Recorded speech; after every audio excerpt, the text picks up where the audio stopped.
Oh, stressful. I'm aware that this sounds psychotic. I'm aware, but it's changed my life.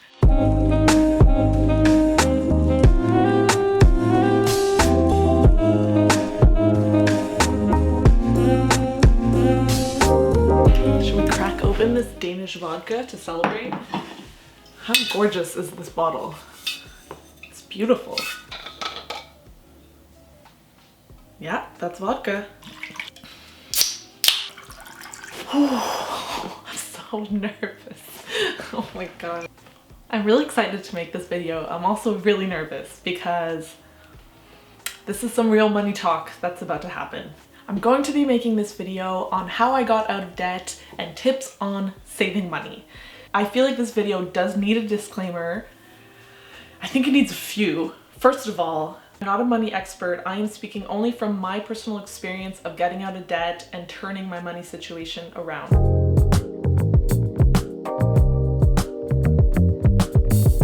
I feel like there's two kinds of people in the world. Those who have a saving mentality and those who have a spending mentality.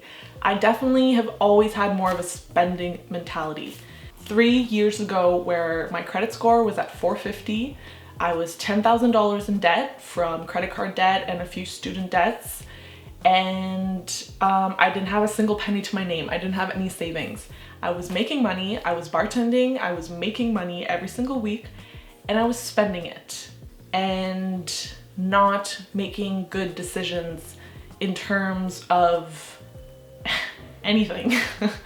I turned it around. I now have a credit score in the 780s at this point.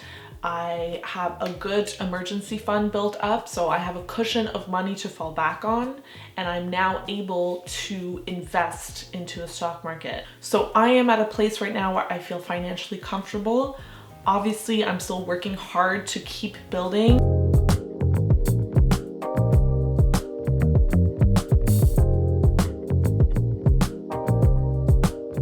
This is when I really started getting financially disciplined. So I'm going to share 4 things I did that had the most impact on kind of changing my money situation. The thing I cannot talk about enough is diversifying your income. Getting one side hustle or getting multiple side hustles.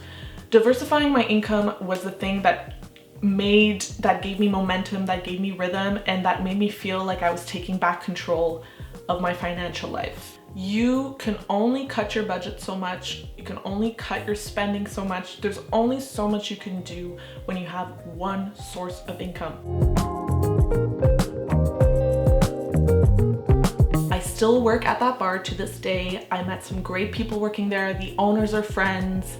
Everyone working there are friends. I'd say I put between 15 to 30 hours max on the bar per week. Another side hustle I did, I registered the license name DG Editing. I started an Instagram account, started posting on there and offering editing and translation services for students or for any post-grad. I think we all kind of undervalue our skill set. If you have a service, a skill, a talent, anything that you can offer, learn to market it, learn to sell it. People will throw money at problems all the time. So the skill you may have that you don't think is that important or valuable can actually be turned into money. The more side hustles you get, the more money you get. The more money you get, the more you pay off your debt quickly, get saving, and can start investing. And the more you invest, the more you are now building passive income.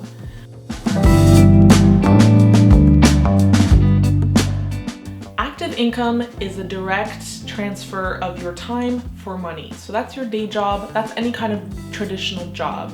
Passive income is being active on the stock market. So your stocks are making money when you sleep.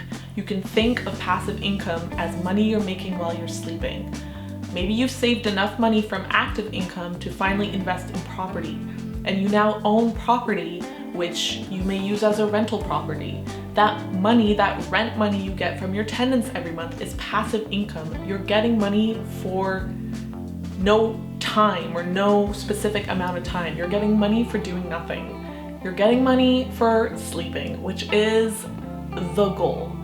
Another thing I want to say, if you are in your 20s, do not underestimate the power of compound interest.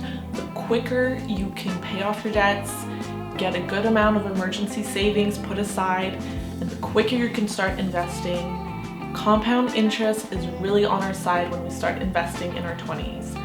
Compound interest essentially means if you invest $1,000 this year, you will be making interest on that original amount, but then the next year you'll be making interest on that amount and that amount and that amount. So it's interest on interest on interest on interest. So if you're investing for the next 40, 50, 60 years, whatever you've put initially has now grown a lot. So my second tip is to get some financial mentors. I had to start following and surrounding myself with people who really had their money shit together. I'm going to list a lot of them down below. I'm also going to put them on the screen. One of them is Sallie Krawcheck. She is so badass. She used to work on Wall Street. Her mission turned more towards reducing the gender investing gap, so encouraging women to invest more and take control of their money. She also has a robo investing platform called Elevest, which is in the likes of Wealthsimple or Questrade. Dave Ramsey, Griffin Milks, Graham Stephen, these are people I follow on YouTube and who give incredible advice. Patricia Bright. Oh, also Asia Dang. Asia Dang is the realest. She's so real. She shared her entire debt-free journey on YouTube. She paid off $200,000 in student debt. This might seem a little bit obvious, a little bit repetitive and boring, but you gotta track your budget. You gotta track what it is that you're spending, what it is that you're making, because without the data, you can't fix. You're just going to keep going into a vicious cycle of not fully understanding. You'll try cutting back, but you'll probably cut back in the wrong areas because you're not fully aware of the areas where your money is truly going. I have a template of a budget Excel spreadsheet that you can access below. I used to actually sell these. I love a good spreadsheet. But now I've actually kind of been exclusively using an app called Mint. You can link all your bank accounts to it, all your credit cards, your checking accounts, your savings account, your investing accounts. You link to it, you create a budget for yourself every month. You can adjust the amounts per month, you can adjust the categories. It'll be fun for you when you see that you can actually stick to a budget. Tip number 4, change the way you think about your spending. I completely changed the way I thought about my spending by telling myself this or asking myself this question every time I'm about to swipe my card. What is the return? I'm aware that this sounds psychotic. I'm aware, but it's changed my life. What is the return on my investment for this purchase? What is the ROI on this? What am I getting back for what I'm putting out? I think this vodka's hitting me because when my hands start doing this, cheers, happy Saturday, folks. I'm spending my Saturday evening talking to myself in a camera and drinking vodka all alone. So who's winning in this situation? I don't know.